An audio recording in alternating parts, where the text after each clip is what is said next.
नमस्कार, मैं हूँ रुचि शर्मा। वेब3 की तमाम बड़ी खबरें लेकर हाजिर हैं हम। German auto maker Mercedes Benz अपने इनका वर्चुअल असिस्टेंट के लिए एक अपडेट लाया है, जिसमें NFT गैलरी और इमोशनल प्रोफाइल के साथ AI वॉइस असिस्टेंट शामिल है। फर्म ने लॉस वेगस में कंज्यूमर इलेक्ट्रॉनिक्स शो के 2024 एडिशन में अपने अपडेट के लिए गए MBUX वर्चुअल असिस्टेंट को प्रस्तुत किया। वर्चुअल असिस्टेंट, जो कि जनरेटिव AI द्वारा संचालित होता है, next generation Mercedes Benz operating system पर चलता है, जो ऑटो मेकर द्वारा इन हाउस विकसित होता है। मर्सिडीज बेंज के साथ अब तक का सबसे ह्यूमन लाइक इंटरफेस के रूप में बिल्ड किया गया updated MBUX virtual assistant 4 emotional profiles में से एक का उपयोग करके ड्राइवर के साथ बातचीत करने के लिए एक लार्ज लैंग्वेज मॉडल का लाभ उठाता है। Virtual assistant natural, predictive, personal और एम्पैथेटिक मोड्स के बीच स्विच कर सकता है। MBUX असिस्टेंट ड्राइवर की प्रेफरेंसेस को सीखेगा, जैसे कि मॉर्निंग कम्यूट के दौरान अपने पसंदीदा रेडियो स्टेशन को ऑटोमेटिकली ऑन करना या नाइट ड्राइविंग के दौरान सीट मसाजर्स और डिम लाइट्स को एक्टिवेट करना। अपडेटेड MBUX वर्चुअल असिस्टेंट 2025 की शुरुआत में लॉन्च होगा। बढ़ते हैं अगली खबर की ओर। असैसिन क्रीड और Rainbow Six Siege publisher Ubisoft एक पार्टनर के रूप में Korean game publisher Wemade WEMIX blockchain node council में शामिल हो रहे हैं। वीमिक्स ने पिछले हफ्ते के अंत में घोषणा की थी। यूबीसॉफ्ट अब वीमिक्स के 40 पार्टनर्स में से एक है, जो अपने नए वीमिक्स 3.0 नेटवर्क के लिए वैलिडेटर नोड्स चला रहा है, जो एक इथेरियम कंपैटिबल EVM ब्लॉकचेन है। पहले वीमिक्स का ब्लॉकचेन क्लेटन मेनेट पर मौजूद था। अब वीमेड ने ओल्डर चेन और संबंधित टोकन का नाम बदलकर वीमिक्स क्लासिक कर दिया है। नया WEMIX blockchain proof of stake authority consensus algorithm पर काम करता है, जो प्रूफ ऑफ स्टेक स्ट्रक्चर और प्रूफ ऑफ अथॉरिटी मॉडल का मिक्स है।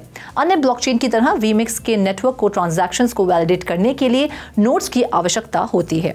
ब्लॉकचेन नोड एक कंप्यूटर है जो ब्लॉकचेन के सॉफ्टवेयर की एक प्रति चलाता है और ट्रांजैक्शंस की पुष्टि करता है।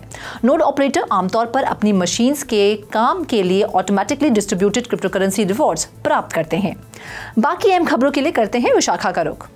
हाइटोपिया, जो पहले NFT वर्ल्ड्स के रूप में जाना जाता था, जिसने 15 जनवरी को अपने मेटावर्स प्लेटफॉर्म के संबंध में एक महत्वपूर्ण घोषणा की। एक्सपेंशन अपडेट की घोषणा से हाइटोपिया इकोसिस्टम को समृद्ध करने के उद्देश्य से महत्वपूर्ण विकास का पता चलता है। इस अपडेट की मुख्य विशेषताओं में से एक प्लेटफॉर्म में जॉइंट गेम्स का सीमलेस इंटीग्रेशन और कॉम्प्रिहेंसिव गेमिंग एक्सपीरियंस को बढ़ावा देना है। जॉइंट गेम्स को शामिल करके हाइटोपिया का विस्तार ट्रेडिशनल मेटावर्स बाउंड्री से परे है। ये स्ट्रैटेजिक मूव न केवल प्लेटफॉर्म पर ऑफरिंग की विविधता को बढ़ाता है, बल्कि कंप्लीट टोपिया या USDC प्राइस मार्केट के लॉन्च की अनुमति भी देता है। ये इंटीग्रेशन एक कॉम्प्लेक्स ट्रेडिंग इकोसिस्टम की नींव रखता है, जो यूजर्स को एक वाइब्रेंट इन गेम इकोनॉमी को बढ़ावा देते हुए अपने खुद के स्पेशल टोकन्स के साथ बातचीत करने की अनुमति देता है। अब बढ़ते हैं अगली खबर की ओर। क्रिप्टो एक्सचेंज OKX की दुबई सब्सिडरी कंपनी को एक्सचेंज सर्विसेज के लिए दुबई के वर्चुअल एसेट रेगुलेटरी अथॉरिटी यानी कि वारा से virtual asset services provider license प्राप्त हुआ, जबकि कंपनी को लाइसेंस प्रदान किया गया था और OKX ने इस बात पर प्रकाश डाला कि ये तब तक नॉन ऑपरेशनल रहेगा जब तक कि ये रेगुलेटर की आवश्यकताओं को पूरा नहीं कर लेता। OKX के मिडिल ईस्ट और नॉर्थ अफ्रीका रीजन के जनरल मैनेजर रिफात ने कहा कि कंपनी आवश्यकताओं को पूरा करने के लिए काम कर रही है और उम्मीद है कि लाइसेंस कुछ महीनों में चालू हो जाएगा। एक बार चालू होने के बाद OKX मिडिल ईस्ट को रेगुलेटेड VASP सर्विसेज प्रदान करने की अनुमति दी जाएगी, जिसमें स्पॉट और fiat trading services, AED deposits और विड्रॉल्स और स्पॉट ट्रेडिंग पेयर्स शामिल हैं।